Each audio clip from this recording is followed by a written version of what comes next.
Kumusta mga kasaliksik? Sa harap ng patuloy na pagtaas ng tensyon sa West Philippine Sea, isinagawa ng hukbong sandatahan ng Pilipinas ang ilang mahahalagang hakbang upang matiyak na handa ang bansa sa anumang posibleng pagsalakay o provokasyon mula sa China. Ang mga hakbang na ito ay binuo upang hindi lamang maprotektahan ang teritoryo ng Pilipinas, kundi pati na rin upang maitaguyod ang kahandaan ng hukbong sandatahan sa pagharap sa mga hamon ng makabagong digmaan. Una, patuloy ang pagmodernisa ng kagamitan at sandata ng Pilipinas.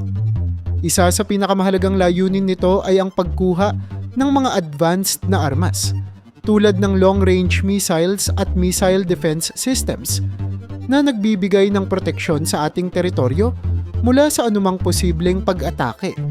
Ang mga surveillance technology na tinutukoy ay may kakayahang magbigay ng detalyado at real-time na impormasyon sa posisyon at galaw ng mga barko at eroplano ng China, kaya't nagiging mas madali para sa hukbong sandatahan na subaybayan ang mga paglabag sa ating karagatan. Sa pamamagitan ng mga bagong kagamitan na ito, mas lumalakas ang depensa ng bansa at nabibigyan ng mas mabigat na disinsentibo ang anumang plano ng agresyon mula sa China. Ikalawa, mahalagang aspeto ng paghahanda ng Pilipinas ang pagpapalakas ng pagsasanay at pakikipag-alyansa sa ibang mga bansa. Sa mga nakalipas na taon, mas pinaigting ang military drill sa pagitan ng Armed Forces of the Philippines at ng Estados Unidos, Japan, Australia, at iba pang kaalyado. Ang mga pagsasanay na ito ay hindi lamang tumutok sa conventional warfare. Pinagtuunan din ng pansin ang maritime security, humanitarian assistance, at disaster response. Lahat ng ito'y kritikal sa pagpapanatili ng kaligtasan ng West Philippine Sea at ng kalapit na mga isla. Sa ganitong paraan, hindi lamang natututo ang ating mga sundalo mula sa karanasan at teknolohiya ng ibang mga bansa, kundi na ipapakita rin ang isang malakas na international front laban sa anumang agresibong kilos ng China. Ikatlo, ang pagpapalakas ng presensya sa West Philippine Sea ang isa pang pangunahing bahagi ng estratehiya ng Pilipinas. Isinulong ang mas regular na naval at air patrols sa karagatan upang masigurado na hindi basta-basta makakapagpuslit ng kanilang barko o magtatayo ng istruktura ang China sa loob ng ating exclusive economic zone. Ang mga patrol na ito ay sinusuportahan ng mga advanced radars at satellite monitoring systems na nagbibigay ng mas malinaw na larawan ng aktibidad sa karagatan. Bukod dito, nagsimula ring maglagay ng mga maritime outposts at forward operating bases sa mga strategic na lugar upang mas madaling ma-deploy ang mga puwersa sakaling kailanganin. Ang mas malakas na presensya ng Pilipinas sa mga lugar na ito ay nagpapakita ng determinasyon ng bansa na protektahan ang soberanya at karapatan nito sa dagat. Ikaapat, sa panahon kung kailan digital na teknolohiya ang isa sa mga pangunahing larangan ng labanan, hindi rin binabaliwala ng Pilipinas ang cyber defense at intelligence operations. Isa sa mga unang hakbang ay ang pagpapalakas ng kakayahang magtanggol laban sa cyber espionage, lalo na't ang China ay kilala sa paggamit ng advanced hacking techniques upang makakuha ng military at economic intelligence. Sa pamamagitan ng mas matibay na firewall, mas sophisticated na encryption methods, at mas maraming cybersecurity experts, nagiging mas mahirap para sa anumang bansa, partikular na sa China, na makialam sa digital infrastructure ng Pilipinas. Ang intelligence operations naman ay patuloy na nagtitipon ng impormasyon hindi lamang ukol sa kilos ng mga puwersang Chino, kundi pati na rin sa mga posibleng alyado o resources na ginagamit nila. Ang ganitong mga datos ay mahalaga upang makapagdesisyon ang Pilipinas ng mas maaga at mas maingat kapag dumarating ang mga kritikal na sitwasyon. Huling punto, ngunit hindi mas mababa ang halaga, ay ang pagtatatag ng mas matibay na defense strategy na nagtataguyod ng integrasyon ng military at civilian resources. Napakahalaga ng pakikilahok ng iba't ibang ahensya ng gobyerno, mga lokal na pamahalaan, at maging ng mga ordinaryong mamamayan sa pagpapalakas ng depensa ng bansa. Halimbawa, ang pagkakaroon ng malinaw na National Defense Framework ay naglalaman ng mga proseso kung paano maaaring magtulungan ang mga civil engineers at ang militar sa mabilisang pagtatayo ng mga depensibong istruktura sa mga isla. Ang mga negosyo at private sector ay hinihikayat din na tumulong sa logistics at supply chain para sa militar. Ang ideya ay hindi lamang nakasentro sa sandata at puwersa, kundi sa kabuuang kapasidad ng bansa na umangkop at tumugon sa anumang banta, maging ito man ay pisikal o pang-ekonomiya. Sa pangkalahatan, ang mga hakbang na ito ay nagpapakita ng isang mas sistematikong diskarte sa paghahanda ng Pilipinas laban sa China. Bagamat may mga hamon sa pagpapatupad ng ganitong mga plano, malinaw na nagiging mas handa ang hukbong sandatahan sa harap ng lumalalang tensyon sa rehiyon. Ang kombinasyon ng modernisasyon, pakikipag-alyansa, pagpapalakas ng presensya, cybersecurity, at malawakang estratehiya ang nagsisilbing pundasyon upang mapanatili ang kalayaan at seguridad ng ating bansa.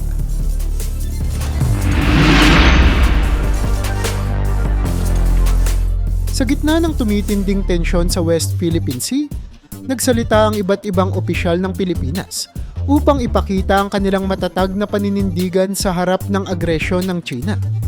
Una, ang Pangulo ng Pilipinas mismo ang nanguna sa paglalabas ng isang malakas at walang pasubaling pahayag. Ayon sa kanya, hinding-hindi isusuko ng Pilipinas ang soberanya nito kahit anong pressure ang gawin ng ibang bansa.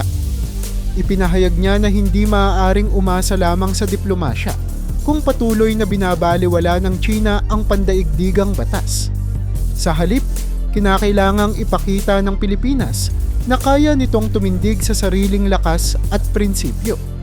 Ang ganitong paninindigan ay naglalayong palakasin ang morale ng mamamayan at ang tiwala ng bansa sa sarili nitong kakayahan. Kasunod nito, nagsalita rin ang kalihim ng depensa upang bigyang diin ang kahalagahan ng modernisasyon ng sandatahan. Ipinaliwanag niya na hindi sapat ang pagkakaroon lamang ng sapat na tauhan. Kinakailangan ding may maaasahang teknolohiya at kasangkapang magagamit upang tiyaking na ipagtatanggol ang karagatan ng Pilipinas. Sinabi niyang ang patuloy na pagkuha ng advanced na armas at mga makabagong surveillance sa technology ay hakbang patungo sa mas matibay na depensa. Bukod pa rito, pinuri niya ang pakikipagtulungan sa mga kaalyado tulad ng Estados Unidos at Japan na nagbibigay ng technical expertise at training upang masigurong nasa mataas na antas ang kahandaan ng Pilipinas. Dagdag pa niya, ang modernisasyon ng sandatahan ay hindi lamang para sa kasalukuyang banta, kundi para rin sa pangmatagalang seguridad ng bansa. Samantala, nagbigay din ng pahayag ang Chief of Staff ng Armed Forces of the Philippines, AFP. Ipinaliwanag niya ang mga konkretong hakbang na ginagawa upang palakasin ang depensa sa dagat at himpapawid. Ayon sa kanya, mas pinaiigting ang presensya ng Philippine Navy at Philippine Air Force sa West Philippine Sea sa pamamagitan ng mas madalas na patrol at deployment ng mga advanced radar system. Sinabi rin niyang ang patuloy na pagpapalakas ng kakayahang mag-operate sa mga malalayong isla ay kritikal sa pagsugpo sa anumang pagsubok na sakupin ang teritoryo ng Pilipinas. Sa ganitong paraan, naipapakita ng AFP na handang-handa sila sa anumang posibleng kilos mula sa China. Ang Department of Foreign Affairs, DFA, sa kabilang banda ay nagbigay ng pahayag na nagpapakita ng maingat ngunit matatag na pagtugon sa mga diplomatikong paglabag ng China. Sinabi ng DFA na patuloy silang nagsasampa ng diplomatic protest at gumagamit ng pandaigdigang legal na mekanismo upang bigyang diin na ang Pilipinas ay sumusunod sa pandaigdigang batas. Idinagdag pa nila na ang arbitral ruling noong 2016 ay nananatiling isang mahalagang sanggunian para ipakitang mali ang pag-angkin ng China sa halos kabuuan ng South China Sea. Bagamat maaaring magtagal ang proseso, iginiit ng DFA na mahalaga ang diplomasya sa pagpapanatili ng pangmatagalang solusyon sa sigalot na ito. Ang malinaw na pahayag ng DFA ay nagpapakita na ang Pilipinas ay hindi nagdadalawang isip na labanan ang mga paglabag sa legal na paraan. Hindi rin nawala sa diskurso ang paninindigan ng mga senador at kongresista. Sa kanilang mga pahayag, idiniin nila ang pangangailangan ng mas mataas na pondo para sa defense budget. Maraming mambabatas ang nagtutulak ng mga batas na layong maglaan ng mas maraming pondo sa pagpapalakas ng militar, pati na rin sa pagsasaayos ng mga pasilidad at pagbili ng makabagong kagamitang pandigma. Sinabi ng mga mambabatas na ang pagiging mas aktibo ng Kongreso sa pagpapasa ng ganitong mga panukala ay patunay na suportado ng lehislatibong sangay ng gobyerno ang hangaring protektahan ang teritoryo ng bansa. Ang kanilang paninindigan ay naglalayong ipakita na ang buong pamahalaan mula ehekutibo hanggang lehislatibo ay nagkakaisa sa pagtatanggol ng ating soberanya. Ang bawat pahayag na ito, mula sa Pangulo, Kalihim ng Depensa, Chief of Staff ng AFP, DFA, at mga mambabatas, ay malinaw na nagpapakita ng iisang mensahe. Ang Pilipinas ay hindi magpapasindak. Bagamat may kanya-kanyang focus ang bawat sangay ng pamahalaan, ang kabuuan ng kanilang mga paninindigan ay nagsisilbing isang malakas na harang laban sa anumang tangkang pananakop o agresyon. Sa kanilang mga pahayag, hindi lamang nila binibigyan ng kalinawan ang kanilang mga plano at layunin, kundi nagbibigay din sila ng inspirasyon sa mga Pilipino na magtiwala at manindigan para sa kanilang sariling bansa. Sa ganitong paraan, ang mga opisyal ng Pilipinas ay nagpapakita ng tunay na tapang at determinasyon sa harap ng anumang hamon mula sa China.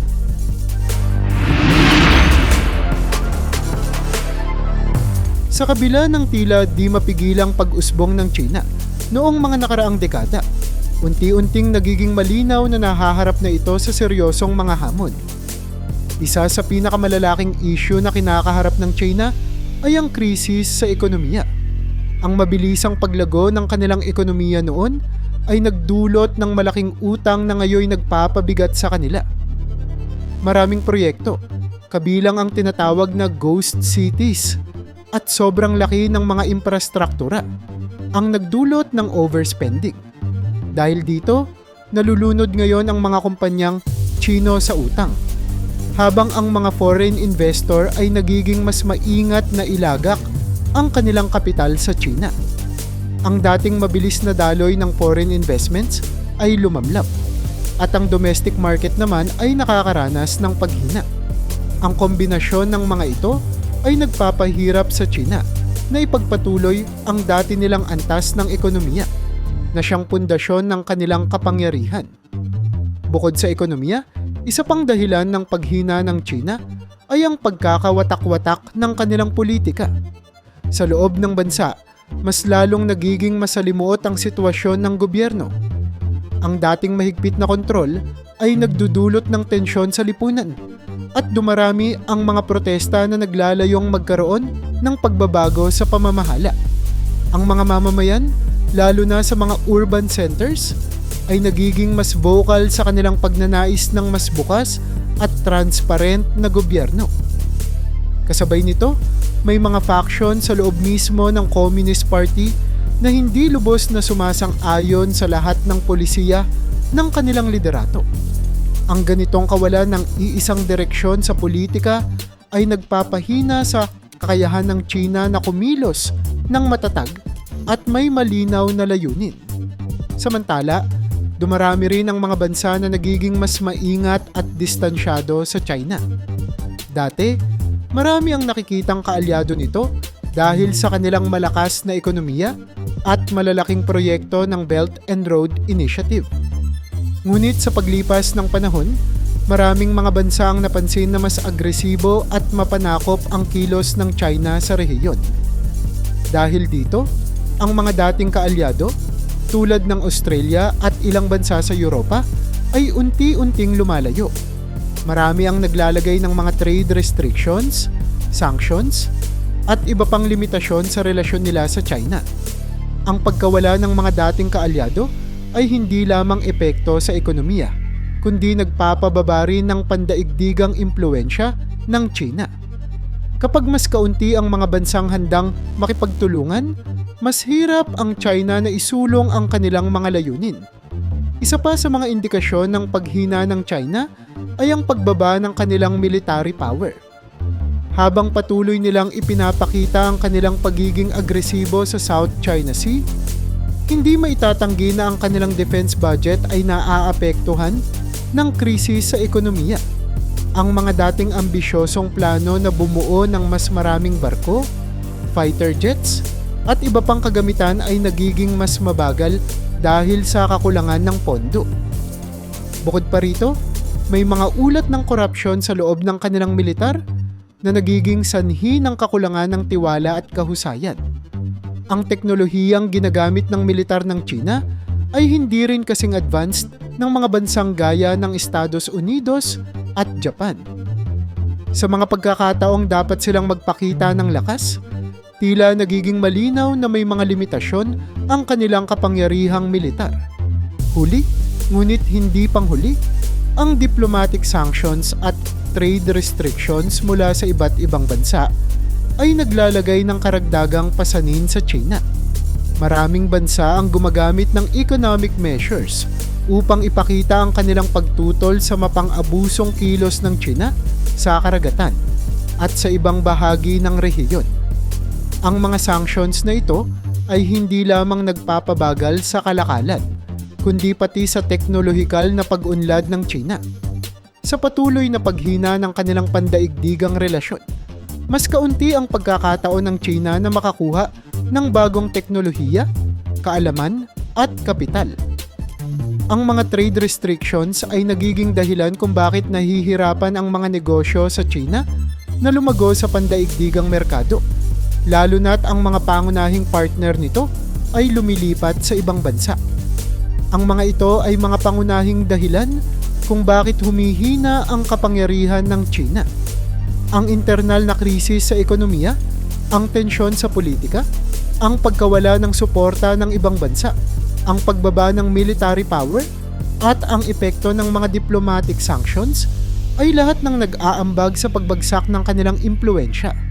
Bagamat hindi maikakailang nananatili pa rin ang China bilang isa sa mga pinakamalalaking ekonomiya at military power sa mundo, malinaw na ang kanilang dati walang kapantay na lakas ay ngayoy dahan-dahang natutunaw.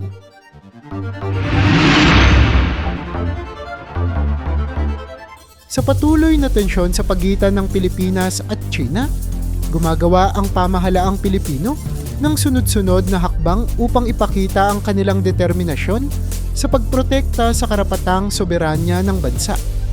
Isa sa mga pangunahing pamamaraan na ginagamit ay ang paghahain ng formal na diplomatic protests. Paulit-ulit na sinasabi ng Department of Foreign Affairs na ang mga paglabag ng China sa exclusive economic zone ng Pilipinas ay hindi maaaring palagpasin. Ang mga protestang ito ay nagbibigay ng malinaw na mensahe sa China. Ang Pilipinas ay hindi papayag na baliwalain ang kanilang mga karapatan sa ilalim ng pandaigdigang batas. Bagamat tila walang agarang epekto ang mga formal na protesta, nagsisilbi ang mga ito bilang pundasyon ng mas malakas na diplomatic pressure sa darating na panahon. Kapag patuloy na itinatala ng Pilipinas ang bawat paglabag, mas nagiging mahirap para sa China na ikaila ang kanilang mga aksyon. Kasabay ng mga formal na hakbang, nagpakita rin ang Pilipinas ng mas malakas na military presence sa West Philippine Sea. Ang pagpapalakas ng naval at aerial patrols ay hindi lamang simbolo ng determinasyon ng bansa, kundi isang praktikal na hakbang upang maprotektahan ang ating teritoryo. Ang regular na pagpapatrolya ay naglalayong pigilan ang anumang pagtatangka ng China na magtayo ng karagdagang istruktura o mag-deploy ng mas maraming barko sa ating mga karagatan. Sa pamamagitan ng mas maraming patrol vessel at surveillance aircraft, nagagawa ng Pilipinas na magtakda ng malinaw na limitasyon. Ang anumang iligal na aktibidad ay hindi makakalusot ng walang dokumentasyon o protesta. Bukod dito, ang mga naval exercise sa malalapit na karagatan ay nagpapatibay sa kahandaan ng Pilipinas na harapin ang anumang banta, habang ipinapakita rin sa ibang bansa na seryoso tayo sa pagtatanggol sa ating teritoryo. Isang mahalagang bahagi rin ng estratehiya ng Pilipinas ang mas malalim na pakikipagtulungan sa mga kaalyadong bansa. Sa mga nakaraang taon, mas pinatatag ang relasyon ng Pilipinas sa Estados Unidos, Japan, Australia, at iba pang kaalyado upang mapalakas ang depensa ng bansa. Ang mga kasunduang pangmilitar, gaya ng Enhanced Defense Cooperation Agreement, EDCA, sa pagitan ng Pilipinas at Estados Unidos, ay nagbibigay daan sa mas malawak na suporta, tulad ng intelligence sharing at logistical aid. Ang pagkakaroon ng mga kaalyado ay hindi lamang nagpapataas ng kakayahang militar ng Pilipinas, kundi nagbibigay din ng mahalagang pampulitikang leverage. Kapag maraming bansa ang nakikiisa sa Pilipinas, mas lalong napipilitan ng China na isaalang-alang ang kanilang mga aksyon. Bukod dito, ang mga military exercises kasama ang mga kaalyado ay nagdaragdag sa kakayahan ng ating mga sundalo na harapin ang mas komplikado at modernong uri ng digmaan. Sa ganitong paraan, mas nagiging handa ang Pilipinas na tumugon kung sakaling magpatuloy ang agresyon ng China. Higit pa rito, hindi kinakalimutan ng Pilipinas ang legal na aspeto ng isyong ito. Patuloy na umaasa ang pamahalaan sa international law upang puwersahin ang China na sundin ang pandaigdigang batas. Isang mahalagang instrumento ang arbitral ruling ng 2016 na nagpatunay na walang batayan ang malawakang pag-angkin ng China sa South China Sea.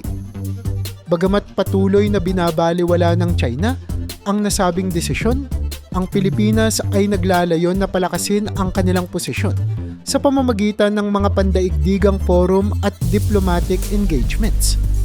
Ang paggamit ng legal na argumento ay hindi lamang tungkol sa paglilitis. Ito'y isang paraan upang mapanatili ang lehitimasyon ng claims ng Pilipinas habang nagpapakita rin ng dedikasyon sa makatarungang proseso. Sa huli, ang international legal system ay maaaring hindi direktang pumilit sa China, ngunit ito'y nagbibigay ng matibay na basehan para sa iba't ibang hakbangin ng Pilipinas sa hinaharap. Kasama ng mga hakbanging ito, nagiging malinaw na ang Pilipinas ay hindi lamang umaasa sa diplomasya at militar. Pinapalawig din ng bansa ang kanilang economic strategies upang mabawasan ang dependency sa China. Ang pagbawas ng imports mula sa China at ang paghanap ng bagong mga trading partners ay nagpapakita ng proaktibong diskarte ng Pilipinas. Sa pamamagitan ng trade diversification, nagiging mas malaya ang bansa sa anumang economic retaliation na maaaring gawin ng China. Ang ganitong hakbang ay naglalayong mapanatili ang stability ng lokal na ekonomiya habang unti-unting inilalayo ang Pilipinas mula sa kontrol ng Chinese market. Bagamat hindi agad makikita ang epekto, ang patuloy na economic adjustments na ito ay nagbibigay ng mas matibay na pundasyon para sa isang independenteng ekonomiya na hindi nakasalalay sa iisang bansa lamang. Sa kabuuan, ang mga aksyong ginagawa ng Pilipinas upang bigyan ng ultimatum ang China ay isang kombinasyon ng diplomasya, military, legal, at economic measures. Ang formal na diplomatic protest ay naglalatag ng malinaw na paninindigan. Ang pagpapakita ng military presence ay nagpapakita ng kahandaan at determinasyon. Ang pakikipagtulungan sa mga kaalyado ay nagdadala ng mas malawak na suporta.